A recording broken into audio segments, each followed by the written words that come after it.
तो आप सभी को मेरा प्यार भरा नमस्कार। आज मैं आपके सम्मुख रीतिकाल के सुप्रसिद्ध कवि भूषण के छंद लेकर के प्रस्तुत हूँ। भूषण रीतिकाल के प्रमुख कवियों में से एक हैं और उनका जो योगदान है रीतिकाल में वो विशेष रूप से उल्लेखनीय है। उनकी जो काव्य धारा है वो रीतिकाल के अन्य कवि से बिल्कुल अलग बहती है। वो इस रूप में कि रीतिकाल के समस्त कवि श्रृंगार रस में जहाँ खोए हुए थे, वहीं महाकवि भूषण वीर रस की सरिता बहा रहे हैं। उनके काव्य में वीर रस बहुत अधिक देखने को मिलता है। वो एकमात्र कवि ऐसे हैं जो रीतिकाल की लेख से कुछ हट कर के अलग लिख रहे थे। श्रृंगार रस की यद्यपि कुछ रचनाएं उनकी देखने को मिलती हैं, परंतु उनके काव्य में जो प्रधानता है वो वीर रस की है।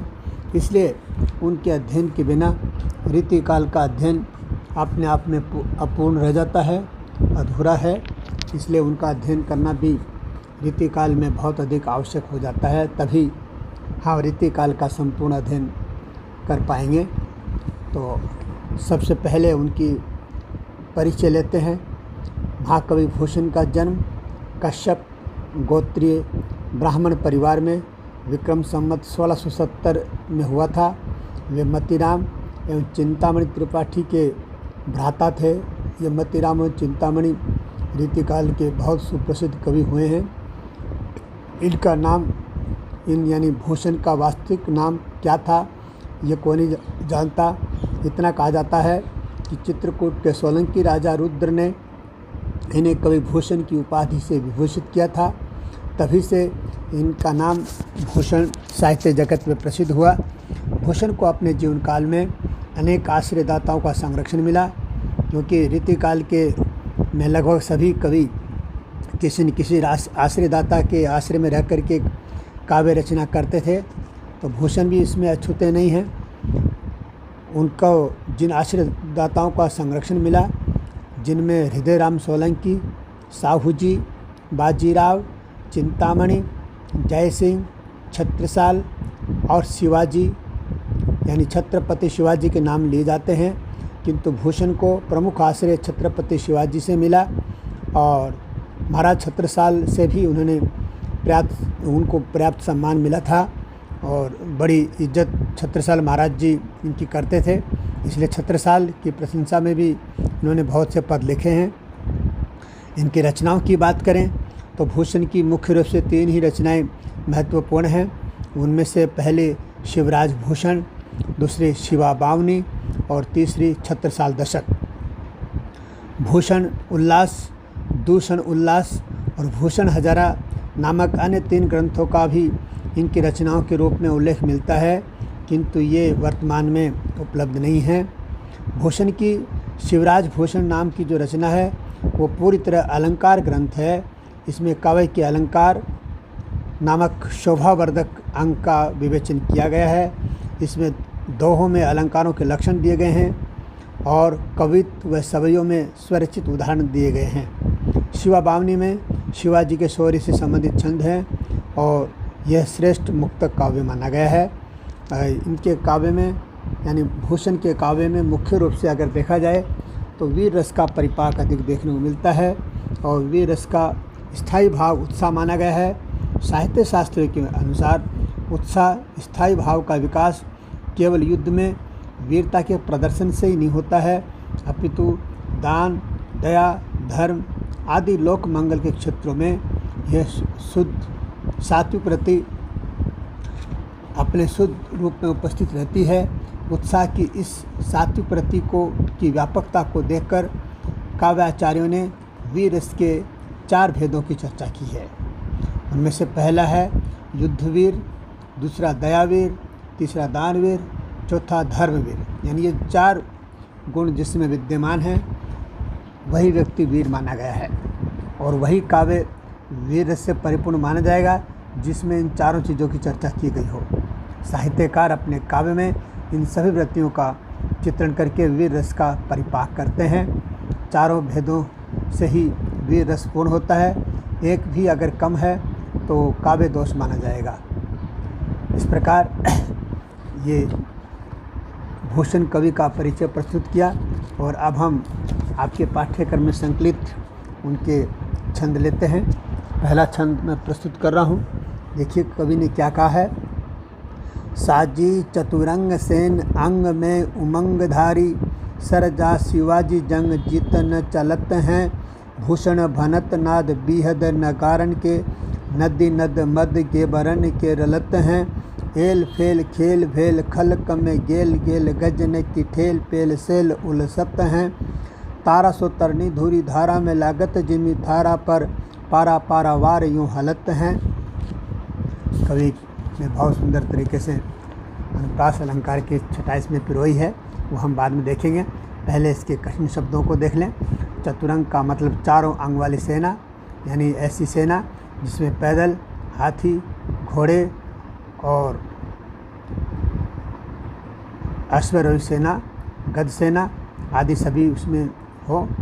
तुरंग का अर्थ है घोड़ा, मद का मतलब धारा, मदधारा, सेल का अर्थ है पर्वत से, तरनी का अर्थ सूर्य से, थारा यानी थाली और पारावार यानी समुद्र। प्रसंग यह है कि यह अवतरण भूषण ग्रंथावली में संकलित शिवा बावनी से लिया गया है। इसमें कवि भूषण ने शिवाजी की विजय यात्रा एवं सेना की विशालता का चमत्कारी वर्णन किया है। और कवि भूषण शिवाजी की सेना का प्रस्थान का चमत्कारी वर्णन करते हुए कहते हैं कि जब शिवाजी अपने चारों अंग वाली सेना को सजाकर, अर्थात पैदल सेना, रथ सेना, अश्वारोही सेना और गद सेना को सजाकर तथा अंगों में अत्यधिक उमंग भर के बड़े उत्साह के साथ शत्रुओं से युद्ध जीतने के लिए चल पड़ते हैं, तो उस समय उनकी शोभा बहुत ही निराली होती है, देखने लायक होती है। युद्ध के लिए प्रस्थान करते समय उनके नगाड़ों की आवाज़ चारों ओर गूंजने लगती है। हाथियों की मदधारा से बड़े बड़े नदी नाले बन जाते हैं। मतलब इसका मतलब यह है कि जब हाथी के बारे में ऐसा कहा जाता है कि जब हाथी जब मतवाला होता है, कामोद्दीप्त होता है, तब उसके गंडस्थल यानी कान के पास से एक विशेष प्रकार का रस होता है, इसे मद कहा गया है। और कवि कह रहे हैं कि शिवाजी की सेना में बहुत से हाथी हैं और लगभग सभी हाथी मतवाले हैं। उनके गंडस्थल से रस चूरा है, वो इतना अधिक चूरा है, इतने अधिक हाथी हैं कि वो रस चूने से अनेक प्रकार के नदी और नाले धारा के रूप में बहने लगते हैं। ये कवि के अपनी वर्णन करने का एक तरीका है। उनकी सेना के प्रस्थान करने से बहुत ही भीड़ बढ़ जाती है। उनकी सेना में मतलब उसकी सेना में बहुत से व्यक्ति हैं, बहुत वीर हैं, जो जब चलते हैं तो कभी कभी आपस में भिड़ भी जाते हैं, टकरा भी जाते हैं और जिससे आपस में खलबली मच जाती है। और उनकी सेना के प्रस्थान का गली गली में शब्द गूंजता है। उनकी सेना के हाथियों की रेल पेल से बड़े बड़े पहाड़ उखड़ जाते हैं। सेना के चलने से उड़ी हुई अत्यधिक धूल के गुबार से सूर्य भी धूमिल पड़ जाता है। मतलब सेना इतनी अधिक विशाल सेना है, जब वो चलती है तो उनके पाँव से उड़ने वाली धूल सूर्य को ढक लेती है। सूर्य बिल्कुल हल्का एक छोटा सा तारा सा दिखाई देने पड़ता है, उसकी आभा मंदी पड़ जाती है। और उस जो समुद्र है, जब धरती पर इनकी सेना प्रस्थान करती है, धूल उड़ती है तो धरती कंपायमान हो जाती है और जिसके कारण उसमें धरती पर विद्यमान जो समुद्र हैं वो इस प्रकार दिखाई देते हैं, इस प्रकार हिलने लगते हैं जैसे मानो थाली में रखा हुआ पारा या थाली में रखी हुई पानी की बूंद कैसे हिलती है, इस प्रकार समुद्र भी हिलने लगते हैं सभी। अर्थात सेना के चलने से आकाश में धूल छा जाती है, धरती पर खलबली मच जाती है और समुद्र थाली में रखे हुए पानी की तरह, पारे की तरह या पानी की तरह हिलने लगता है। ऐसी है शिवाजी की विशाल सेना। ऐसा भयानक है उनका प्रस्थान करना, जिसे देख कर के शत्रु युद्ध के मैदान से भाग जाते हैं। और इन पंक्तियों में काव्य सौंदर्य की दृष्टि से, भाषा सौंदर्य पर अगर आप विचार करें तो इन पंक्तियों में कवि कल्पना का चमत्कार देखने को मिलता है। कवि ने अपनी आस्था के अनुसार शिवाजी की युद्ध यात्रा का वीर रसात्मक और ओजस्वी चित्रण किया है। अनुप्रास, यमक, पुनरोक्ति प्रकाश और विप्सा के साथ साथ अतिशोक्ति अलंकार भी इसमें देखने को मिलता है। और अंतिम 2 पंक्तियों में उत्प्रेक्षा अलंकार है और संपूर्ण पंक्तियों में मनहरण कवि की गयता, पदमेत्री, नाद सौंदर्य और भावाभिव्यक्ति बहुत ही सशक्त और प्रशंसनीय है। दूसरा छंद देखते हैं, कवि क्या कहते हैं दूसरे छंद में। बाने फहराने गहराने घटा घंटा गजन के, नाही ठहराने रावराने देश देश के, नब बहराने ग्राम नगर पराने सुनी, बाजत निशाने शिवराज जो नरेश के, हाथिन के होदा उकसाने कुंभ कुंजर के, भवन को भजाने आले छूटे लट्टे केस के, दल के दरारन पे कमठ करारे फुटे, केरा के से पात बिहराने फन शेष के। इन पंक्तियों में कुछ कठिन शब्दों को देखें। बाने फहराने का मतलब झंडा फहराने से है, यानी शिवाजी की सेना के वीरों ने अपने अपने भाले पर झंडे लगा रखे जो फहराते हुए दिखाई दे रहे हैं। घंटा गजन के, यानी हाथियों के गले में घंटे लटका रखे हैं जिनके चलने से चारों ओर घंटों की आवाज़ गूंजती है। और बहराने का मतलब टूट कर गिरना है। नग का अर्थ पर्वत से है। पराने का अर्थ भाग गए हैं। होदा का अर्थ हाथी की पीठ पर बंधा आसन होता है। कुंभ का मतलब हाथी का मस्तक। भवन का मतलब घर। अली का अर्थ भौरा। कमठ का मतलब कच्छप यानी कछुआ। और केरा का मतलब केला। अर्थ देखें। सबसे पहले प्रसंग देखें। यह अवतरण कविवर भूषण द्वारा रचित शिवाजी के शौर्य एवं युद्ध प्रयाण से संबंधित है।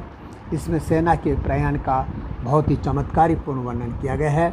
और कवि चमत्कारी पूर्ण वर्णन करते हुए कहते हैं, जब शिवाजी नरेश की सेना के प्रयाण के समय झंडे फहराने लगते हैं, हाथियों के घंटे तेज आवाज़ में बजने लगते हैं, तब देश देश के अर्थात सभी छोटे बड़े राव राजा भय के कारण अपनी जगह ठहर नहीं पाते हैं। यानी शिवाजी की सेना इतनी अधिक वीर एवं बहादुर है और इतनी अधिक विशाल है कि जब वो युद्ध के लिए चलती है तो घंटों की आवाज़ सुन करके और उनकी सेना के विशालता को देख करके शत्रु पक्ष के लोग युद्ध के मैदान से भाग जाते हैं।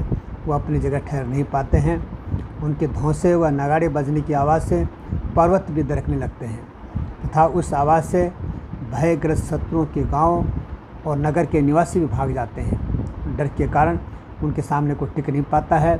उनके हाथियों की सेना के होदों में बैठे हुए जो वीर हैं वो हाथियों के मस्तिष्क पर बार बार अंकुश गड़ाते हैं और अंकुश के चुभोने से हाथी और अधिक उतावले और बेकाबू हो जाते हैं।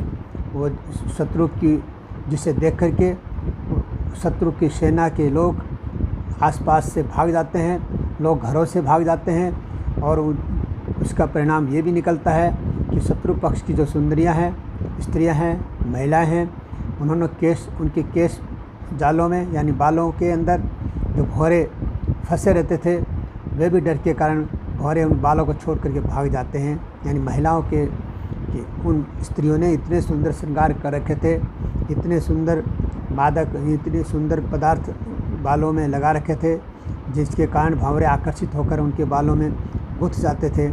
और जब शिवाजी की सेना के प्रस्थान के स्वर को वह सुनते हैं तो भंवरे भी उनके बालों को छोड़ करके भाग जाते हैं। इतना बड़ा प्रभाव है शत्रु पक्ष के लोगों पर। शिवाजी की सेना के प्रस्थान के भार से पृथ्वी को धारण करने वाले कछुए की कठोर पीठ में भी दरारें पड़ जाती हैं। ऐसी मान्यता है कि धरती का सारा बोझ कछुए की पीठ पर है, यानी कछुए ने अपनी पीठ पर धारण कर रखा है। हमारे शास्त्रों में इस प्रकार की दंत कथाएँ कही गई हैं। तो कह रहे हैं कि जब शिवाजी की सेना प्रस्थान करती है तो कछुए की जो पीठ बहुत कठोर मानी गई है वो उसमें भी दरार पड़ जाती है। और ऐसा भी माना जाता है कि शेषनाग के फन पर पृथ्वी का बोझ विद्यमान है। ऐसे पुराणों में इस तरह की अंतरकथाएँ देखने को मिलती हैं। तो कवि उस अंतरकथा के प्रयोग को अपने काव्य में शामिल करते हुए कहते हैं कि जब शिवाजी की सेना चलती है तो उसके बोझ से, उनके पद और चाप के भार से शेषनाग के जो फण है वो भी केले के पत्तों की तरफ फट जाते हैं, यानी शेषनाग का फण भी उस बोझ को सहन नहीं कर पाता है। भाव ये है कि कच्छप यानी कछुआ और शेषनाग पृथ्वी को धारण करने में बहुत अधिक कठिनाई महसूस करते हैं, वे भी परेशान हो जाते हैं। इस तरह से बहुत ही विशाल एवं शत्रु के लिए विनाशकारी दिखाई देती है महाराज शिवाजी की सेना को देख करके शत्रु के पक्ष के लोग मैदान छोड़ करके भाग जाते हैं, विपक्ष के लोग घर छोड़ करके भाग जाते हैं। इस प्रकार बड़ा ही व्यापक प्रभाव है शिवाजी की सेना का। और इस पद में विशेष बिंदु देखें जिसमें शिवाजी की सेना के प्रयाण को लक्ष्य कर कवि कल्पना का चमत्कार एवं वीर रस का ओजस्वी चित्रण देखने को मिलता है। और दूसरी बात इसमें यह है कि इसमें अनुप्रास, यमक, विप्सा और उपमा अलंकारों के साथ साथ अतिशोक्ति अलंकार का प्रयोग भी हुआ है। और संपूर्ण छंद में कवित छंद की यति गति एवं पद योजना उचित है। और भाषा कवि की रीतिकालीन ब्रज भाषा है, क्योंकि रीतिकाल के लगभग सभी कवि ने ब्रज भाषा का प्रयोग अपने काव्य में किया है। और इसी के साथ आज महाकवि भूषण के पदों की व्याख्या का भाग 1 संपूर्ण हुआ। शेष अगले वीडियो में आगे की व्याख्याएं लेकर आपके सम्मुख प्रस्तुत हुआ। और इसी के साथ आप सबको बहुत बहुत धन्यवाद।